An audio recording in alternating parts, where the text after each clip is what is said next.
Vamos a seguir hablando de motos, por supuesto, del gran circo, ¿no? De este mundo del motor a dos ruedas, del Mundial de MotoGP. Tenemos que irnos a la parte más oscura, como decía antes, la parte más negra, más negativa, con esas 1.106 caídas que ha habido esta temporada 2022 en total, por supuesto, entre las tres categorías, MotoGP, Moto2 y Moto3. Pero es que me he puesto a echar cuentas ahora con la calculadora en mano y salen, teniendo en cuenta que ha habido 21 grandes premios, a 52 caídas por categoría, por cada gran premio, lo que hace un total de 18, creo recordar, 18 caídas por categoría, 52 en total y 18 caídas por cada categoría en cada gran premio. Es verdad sí. que hay que contar entrenamientos libres también y clasificación, pero me parecen muchas, ¿eh? Sí, exactamente no son 18 y ahora te voy a ir desglosando un poquito el dato correcto Vale. que buceando por distintas páginas lo he encontrado, pero efectivamente es un año con muchísimas caídas que a nivel total sumando el total de las caídas de las tres categorías, solo se ha quedado por detrás del 2017 en el que fueron 2.126 caídas. Es una barbaridad. Y por categorías... El 1126 es el doble, ¿eh? Estamos hablando del doble de caídas. Sí, 1126, perdón. No sé si he dicho mal. 1126. Sí. Vale, Son 20 caídas. O sea, 20 caídas más. Eso es, 20 caídas más. Lo que sí es verdad que había dos grandes premios menos. Que ahí podemos andar con la diferencia. Sí. Que al hacer la comparativa saldría mucho más alta la de 2022, porque fíjate, han sido 20 grandes premios. En total en MotoGP ha habido 335 caídas, lo que da un total de 16,75 caídas por gran premio, por carrera, por fin de semana completo. En Moto2 428, aquí ha sido la categoría que más se ha caído. Da un total de 21,4 caídas por fin de semana de competición, y en Moto3 343 caídas con un total de 17,15 caídas por fin de semana de competición. Es una barbaridad, pero es que los datos de años anteriores, el 2021 18 carreras, 278 caídas en MotoGP, lo que hace un total de 15,44 por fin de semana de competición. En Moto2 sí que hubo una bajada considerable, con 367 caídas, un total de 20,38 por carrera. En Moto3 305, lo que hace un total de 16,94, y así sucesivamente todos los años, excepto ese 2017 que los datos, sobre todo en las categorías pequeñas, tanto en Moto2 como en Moto3, fueron más altos, con 434 en Moto2 y 379 en Moto3. Esto es un poco el kit de la cuestión, porque no se iba a decir la lacra de las motos, pero es que no se puede llamar así. Al final, los pilotos, cuando compiten, buscan el límite en todos los entrenamientos, sobre todo en los libres, que es donde más se puede llegar a probar alguna cosa rara o tal, y por eso se ven muchas caídas. Aquí yo creo que no influye la seguridad. Sí que habrá caídas que son por toques, y que ahí sí que se puede quizás hacer algo más por parte de los organismos de control de la competición, pero es que no le puedes decir a un piloto, no, en vez de buscar el límite de la moto, ves un poquito más despacio para bajar las estadísticas. Ya estaríamos un poco interviniendo en la competición, y nos pasaría lo que nos pasa en Fórmula 1 con los grandes premios en agua, que parece que nos da miedo, tal. Al final esto es un poco lo que entraña, el peligro que tiene el deporte de las motos, y no creo que esto tenga que ser un dato a tener en cuenta a niveles generales. Sí que hay que atajar un poco pues esos toques que hemos visto, sobre todo en la última carrera de Alonso López con Pedro Acosta, que creo que fue ahí al límite. Todas estas situaciones sí que se deben un poquito paliar para reducir los posibles daños y las posibles lesiones, pero caídas tontas como puede ser un resbalón en un libre o tal, poco se puede hacer porque forma parte de la competición y no, ahí no podemos tocar y no debemos tocar nada. Yo lo primero que pienso es que habría que desglosar estos datos porque evidentemente no es lo mismo Moto3, que son pilotos que vienen a lo mejor del CEP, de la Rookies Cup y otras categorías menores, que quizás tienen menos experiencia y puede haber más caídas, o MotoGP, pero también hay que analizar en MotoGP o en Moto2 los pilotos que llegan nuevos a la categoría y que en ese proceso de adaptación es más normal que tengan caídas. Dicho esto, creo que también en MotoGP, que es quizás sea la categoría, bueno, quizás no es seguro, es la categoría que menos varía de pilotos, por motivos evidentes, no se puede ascender más, y hay muchos pilotos que llevan ya varias temporadas, son pilotos con mucha experiencia y aún así las caídas van en aumento. Esto quiere decir dos cosas. En primer lugar, que los pilotos cada vez van más al límite, cada vez fuerzan más, que también los bólidos en los que van subidos, las motos, son más rápidas, pero también que pueden ser más inestables, y también que los circuitos quizás no estén preparados a lo que se les viene encima, nunca mejor dicho, del asfalto. Es decir, yo creo que cuando el número de caídas es tan alto, con pilotos tan expertos, cuando las motos no han cambiado sustancialmente de una temporada para otra, hay que mirar quizás a otro lado. No digo a elementos de seguridad. A nivel seguridad poco se puede hacer, se puede mejorar un plan de seguridad una vez el piloto se ha caído, pero evidentemente no vas a conseguir nunca que se dejen de caer pilotos en el MotoGP. Pero creo que algo de culpa sí puede tener ciertos circuitos. Primero, en la elección de ciertos circuitos. Segundo, en el número de pilotos que corren en ciertas categorías como Moto3, cuyas salidas son un auténtico caos y una locura, que también es precioso de ver, pero que puede influir mucho a la hora de que haya caídas en la primera curva. Y luego que incluso haya curvas mal peraltadas, batches que no se arreglan, etcétera, etcétera.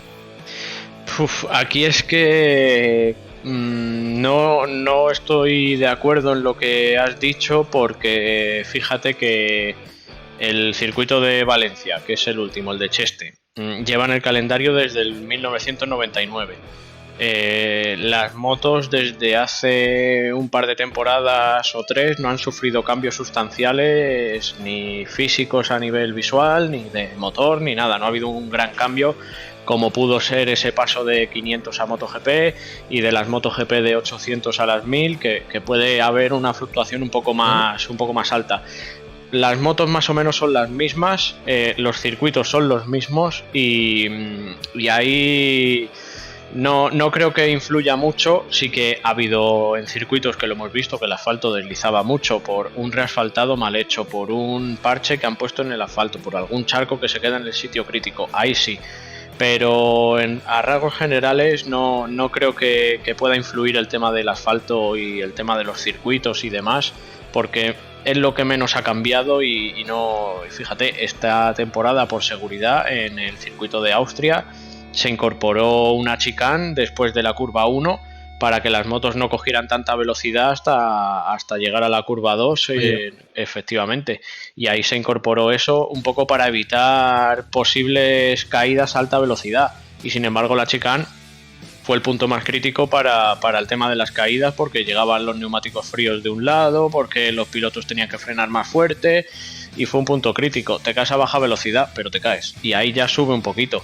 Pero fíjate que ya lo comentamos hace un par de programas, el piloto que más se ha caído esta temporada ha sido Darryn Binder, que ha tenido un total de 27 caídas, y todos esos números van descendiendo hacia abajo, y el que menos se ha caído ha sido Maverick Viñales, con 2 caídas en toda la temporada.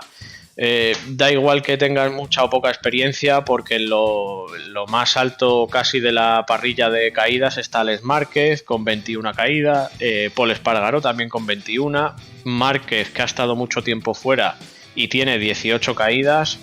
Márquez siempre es de los que más se caen, sí. Claro, porque es también de los que más fuerzan, claro. Claro, de los que busca el límite siempre.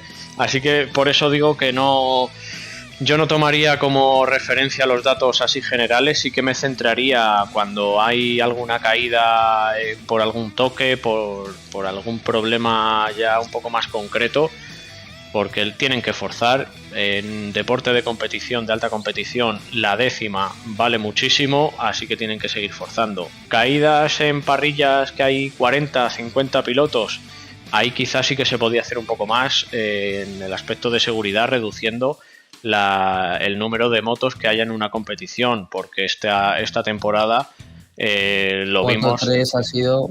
No, ya no en Moto 3, sino en Super Sport 300, que es un poco la También, equivalente sí. en Superbikes, con la muerte de Steeman, que fue porque se cayó y como venían tantos pilotos detrás, pues alguno se lo tenía que llevar puesto y así fue.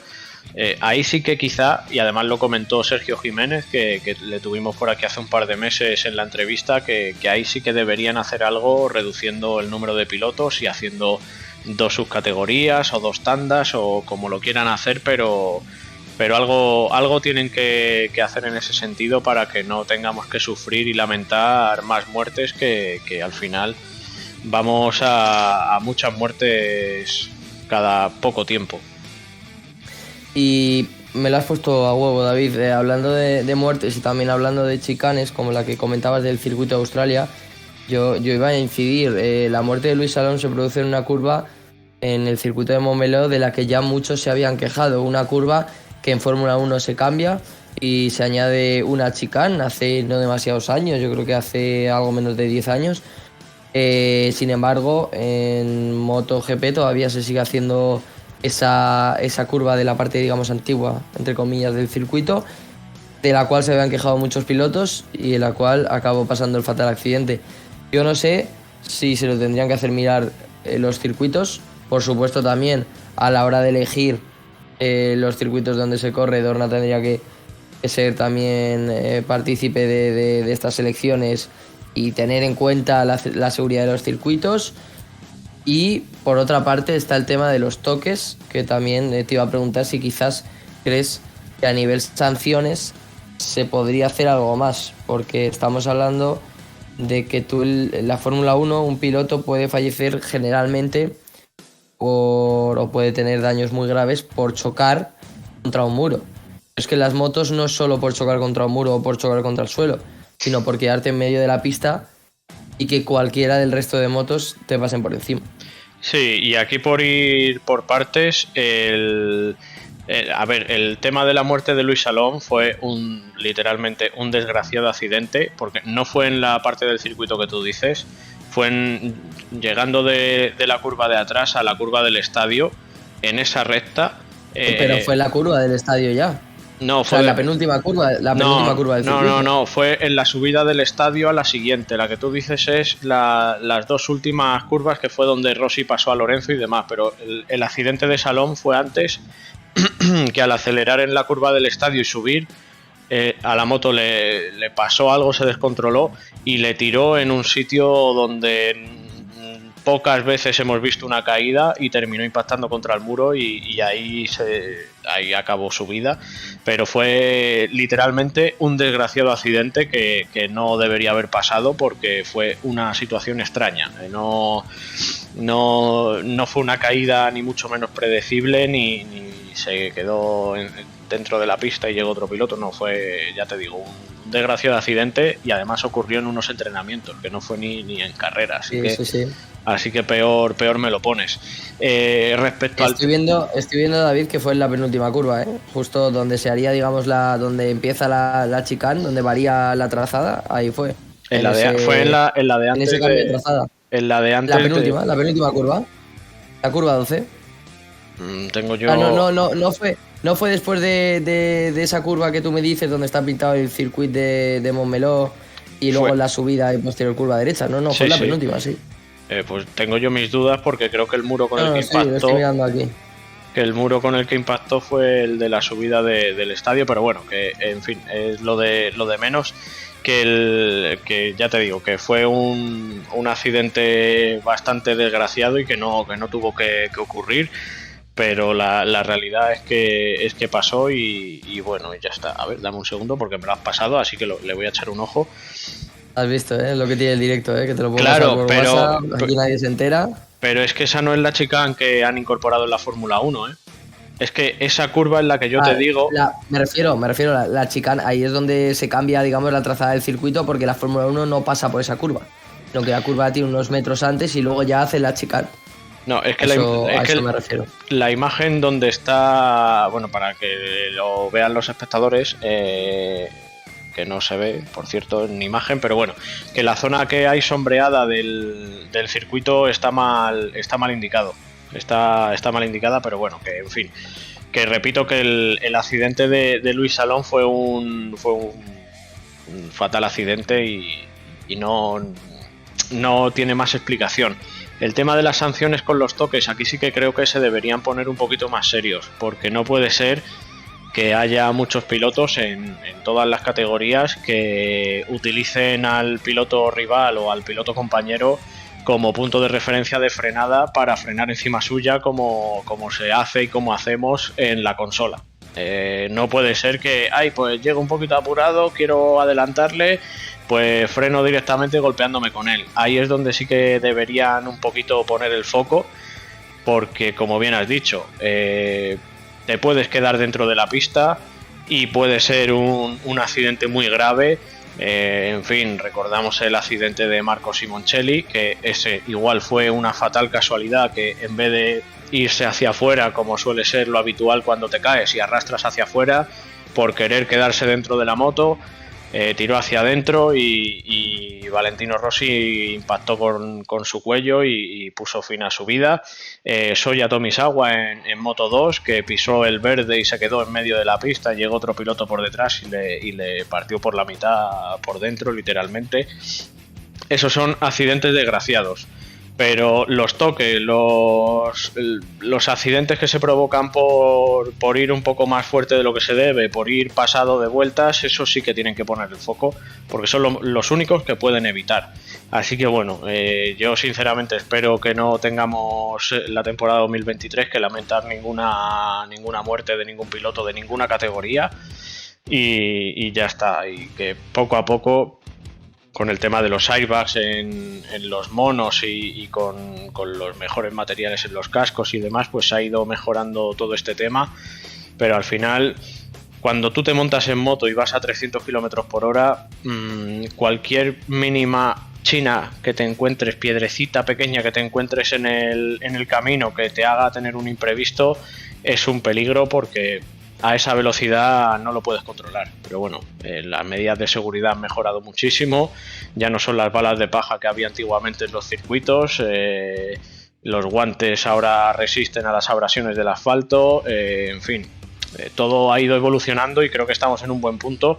Lo que pasa que al final, en esa balanza entre buscar el límite y dónde está el límite de la seguridad, pues hay veces que pasan estas cosas y surgen estos desgraciados accidentes. Pero bueno, esperemos que poco a poco se vaya reduciendo la lista tan larga. Y sí es verdad que antes había una mortalidad mucho más alta de varios pilotos por temporada, que lo tengo aquí ahora mismo enfrente de la pantalla. En la temporada del 1949, por ejemplo, fueron 3 pilotos los que murieron. En la 51 fueron 1, 2, 3, 4, 5, 6, que bueno, esto lo hemos ido mejorando poco a poco. Ahora lo vemos mucho, que sea un piloto cada 2 temporadas o un piloto por temporada, pero bueno, también se ha trabajado mucho en este aspecto.